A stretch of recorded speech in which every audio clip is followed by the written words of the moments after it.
So let me ask about a complicated topic that's sometimes a bit controversial, which is steroids, and maybe TRT, testosterone replacement therapy. What role does that play in strength training? All right, we're gonna go there. Yeah, let's go there. Yeah, but it's an important discussion to have. I think that it's something that I can be more transparent on.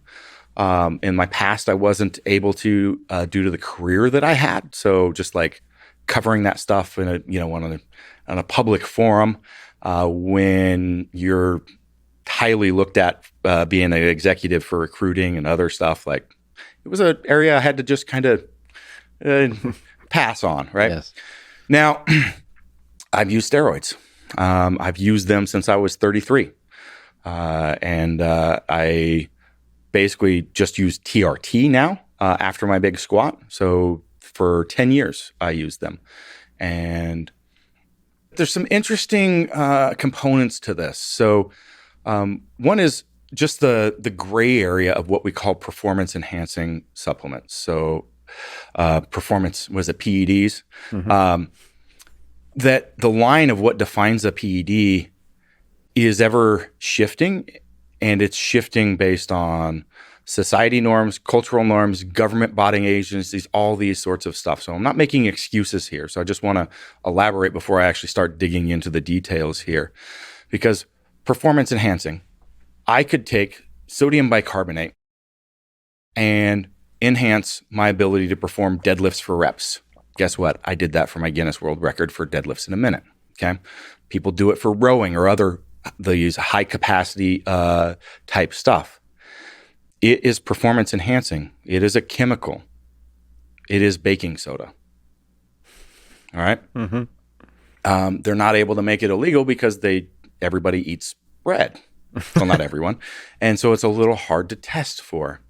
No matter what you do at any level. So that's an extreme example. Mm-hmm. But other examples, you were drinking an energy drink in that cup there a little while ago. Mm-hmm. And in America, you can get an energy drink with 240 milligrams of caffeine in it. Mm-hmm. In Canada, that's too dangerous. You can only get 140, but you can go buy ephedra. Mm-hmm. And ephedra is illegal in America. And so these things bounce back and forth all the time. I could take Yohimbe, and in Europe or Australia, it is a drug and classified. In America, it is not. It's an herbal root, and a lot. I actually haven't one of my supplements, except for the overseas version. Anyway, the point I'm getting is, no matter what you do, at some point, there's, by someone's standards, you are cheating, and because you're taking something that. But you could work around these things with nutritional ways or other ways versus taking a chemical structure. And there's whole lots of ways to do this, but it's like, oh no, it's steroids, it's not, it's injectable, or it's not. Well, somewhere there's a culture or a person that will say you're cheating no matter what. So it's a self-defined, you need to define it for yourself unless you're competing in an organization that has testing. Then it's a straight ethical thing. And it's either right or wrong, in my opinion.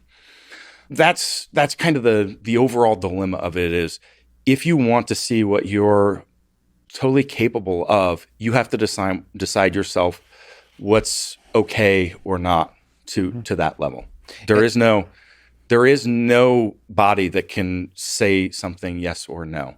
Yeah, when there's an event like the Olympics, maybe then you have a standard that you're all trying to adhere to, and then it makes sense to keep a certain, like, to be within. There's an ethical imperative. So I'm not talking about that. I'm agreeing to compete in this by these rules. Yeah, right? But when you're trying to maximize your own performance, whatever that journey is, whatever that goal is, that's a different story, and it's not easy to figure that out. You go, oh, you're just like dancing around the subject, whatever. Well, guess what? I've got a prescription for growth hormone and testosterone. Mm-hmm. It's legal for me to take. And you know what? A lot of the people that are in front of the camera in the media, politicians and news people, and the people that are there saying the no drug stuff, they're going to anti-aging clinics to look better, and they have a prescription for growth hormone and testosterone themselves. But in their eyes, it's okay. It is a prescription from their doctor because they have the money to do it. Mm-hmm. So it's legal and it's fine. It's interesting in Oregon, anybody, and I don't know what other states, over the age of 16 can, without parents' permission, by the way, walk into a gender clinic and as a female and get a prescription for testosterone. But as an athlete, if I've got low testosterone, I am so low, I've got depression, I can't have sex with my wife, it's affecting my quality of life, I will have to fight tooth and nail to get testosterone just as a prescription, and then I will get kicked out of my organization for competing. Mm-hmm. So you understand how gray this stuff gets? Do you think the stigma on testosterone is the reason we're not having like a healthy conversation about when it's proper? Like, what are the proper uses of testosterone in an athlete's life and just a regular human life? Yeah, absolutely. I mean, and it's like anything. It's like I said, it is lines that we pick and draw. Anytime you put that out there, people are going to have different opinions of where those lines are. So now when it comes to strength, here's an interesting thing. In powerlifting, there's tested federations and non-tested federations. So we can literally look at the statistical data and actually find out, what do steroids do? Mm-hmm. And so it's pretty clear that steroids provide about a 10% increase in strength on average over not. Now, that does take out the fact that steroids will put you in, allow you to put on more mass, so you'll go up a weight class a lot of times. So as a whole, you could definitely lift more probably than the 10% over time, right? And then we think about steroids as the ability to just put on muscle. And here's where things get a little interesting, even with people that use steroids, is not understanding the neurological impacts that steroids have. Because you could take some steroids right now and be stronger in 10 minutes. That's clearly not done anything, from a physiology standpoint to make you stronger, but we have tapped in neurologically to elicit those gains. And there's a whole lot that happens neurologically. Like, how much science is there in terms of all the different ways you could take steroids, which kinds of steroids, the timing, the dose, all of those things to develop the neurological, the physical, the skeletal, like all the, you've talked with such depth about the science of strength building in terms of form, in terms of the equipment that you use. It seems like a component, the use of steroids should be an equal level of scientific rigor when applying them. It is. Now, the research is harder to get because of what it is. But there is a lot of research that was done when they were legal. So they were legal up and through I think the mid 80s. And so a lot of the classical high benefit to low risk steroids were studied. And then since then, there's a lot of like designer steroids or new steroids that have come up that don't have a lot of research around safety and risk and things of that nature. And we can't do that because it's, because of the legality around these things. But some of the stuff on the neurological function is really just understanding how that chemical structure works and what it's doing to the neurotransmitters, what it's doing. And so some of it is really talking to people that have experience with it. Right. And the other is understanding those structures and what they do. The neurological component, I think, is more interesting than most, because most steroids act through increasing muscle protein synthesis. That's how you add more muscle. Is they have an anti-catabolic effect and they have a muscle protein synthesis enhancing effect. So it reduces the amount of muscle that you waste and increases the amount of muscle that you put on. But the neurological component is tremendously valuable for what it can do for your training workout. Like if I handle more load over time, I'm going to make more progress. If I can actually just stimulate more neurological effects for a specific event, it's going to have an impact, right? But there's other ways that you can tap into this too. Things that you can tap into mentally with great practice, with meditation and other stuff that will have the same effect. People probably think I'm over speaking, especially steroid users that are listening to this. Mm-hmm. Okay, I'm talking out my ass, but I'm not. because I have experience with this stuff on both ends. And some of those areas, a lot of people don't have the experience with that. What I've kind of heard from people is the confidence that comes with steroids. It feels like, not to call it placebo, but it seems like the psychological benefits of steroids is huge, in that you feel like there's a confidence that seems to be coupled with the actual biological and chemical effects. I have actually a neurological condition. So I actually don't feel a lot of that stuff that people, because there's certain steroids that like people will like, you're like very extreme ones. Like that would make somebody bite someone's ear off in a fight, for example. Yeah. Almost like aggression. And they'll literally do nothing. I'm like always just chilling and mellow. Really? I don't like have an effect. That's great. But neurologically, they're still having those effects, but I don't get those feels that other people have from those. But yes, there's that immediate boost in aggression and the confidence and stuff that come with a lot of those ones that deal on the neurological. Overall, a good sense of well-being, just like from being on testosterone, like it's going to affect your mood. And it's interesting. So testosterone replacement therapy, if we walk down that path now and kind of switch gears, we find that men today have declining testosterone over what has historically been in the past. So right now, I think a 35-year-old testosterone is shown to be about half what it was just 50 years ago.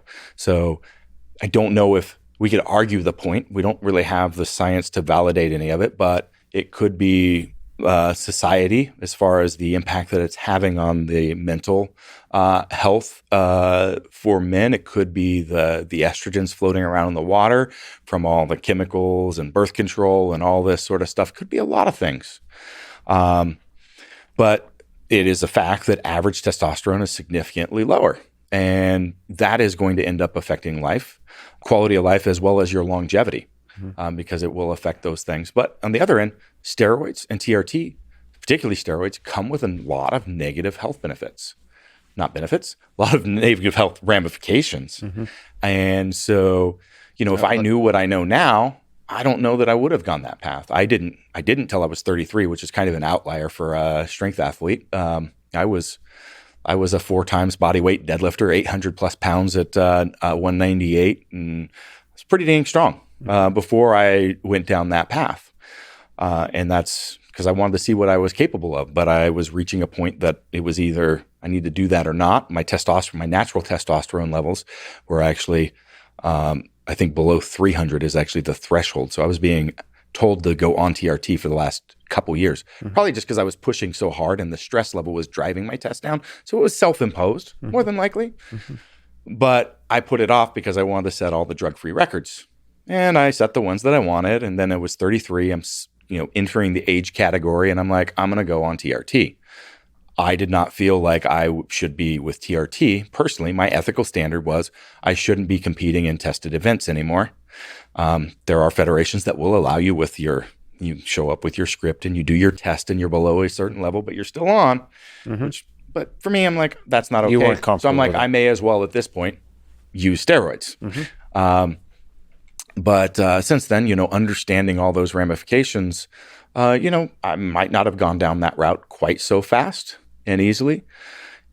But I continued because I also have a lot of resources that other people don't in being able to assess and understand and put things in place to mitigate that. So you need to be, and the other thing is, once you go on, it's literally a decision for life. Not necessarily, but realistically is, because your quality of life, your feeling is going to be enhanced quite a bit. And you're not going to want to go back. And if you go back, it's going to be less than it was before. That's how the endocrine system works. There are ways to try to recover and bring that up, but it might be a while. And if you've been on for a while, it definitely is not an option. So those are big things that people need to understand, that you're going to have some things in there. And even TRT has some potential, especially at higher levels, that it's going to increase the risk for prostate cancer. It's going to potentially cause some hypertrophy of the left ventricle of the heart and some potential plaque buildup of some of those key arteries around there that's going to have an impact on your cardiovascular health. There's things that you can do again, but everything is like the shoe story, right? Where I'm anti shoe, but I'm going, well, we could put Band-Aids on this. Yeah. So it's But there's a quality of life that comes with it, the increase in quality of life, and if you do it correctly, I think. I guess for me, I definitely would not live without TRT, even with knowing what I know now. At this age and the quality of life, and being able to be there, have the energy, the recovery. That's a big thing where all this, though, I talked about muscle protein synthesis and anti-catabolism as being big drivers, but recovery is the other big aspect that they offer, probably as a result of those. But those are gonna be the big enhancements. So just doing steroids is going to increase all the other stuff that you do. So if you have good training, you have good diet, good quality of sleep, like all this other stuff, then you can take advantage of that. But you could shoot steroids and nobody would know. Mm-hmm. And honestly, you go down to 24-hour fitness and you'll see a bunch of, late, 19 to 21-year-old kids that are all kind of red and 150 pounds that don't look like anything. Yeah. And a bunch of them will be using steroids because they're not like, so it's not going to make a champion. Like you said, 10%. It's not going to at most. Guess what? I was already at an elite level. I was one of the best in the world before I started using. Mm-hmm. It doesn't do that. It does a 10% increase at best. Yeah. And that's proven in the statistics, which is interesting because most people don't know this. Like the data is right there. Yeah. Yeah, and that's why I'm often saddened by maybe the negative view of somebody like Lance Armstrong, who's one of the greatest athletes in history. And everybody else that he was competing against, I'm sorry. Yeah. I hate to blow anybody's bubble, but regardless if I told you my ethical pieces with saying that you're going to be at something at an elite level, you look at a lot of those big figures out there, when their income and your life relies on it, yeah, you're going to push those limits. So maybe my ethical would change if I was in that position too. Because here's the thing: what I believe, like I think people should avoid steroids. TRT, probably something worth taking a look at what your levels are when you're in the 35 to 45 range and see what decision you decide to make from there. And that's a decision that you make for the rest of your life. The only times that you should be taking a look at steroids is if it's funding your life. It's creating that it is your job and it's doing and honestly, it was for me. So was it the only thing? No.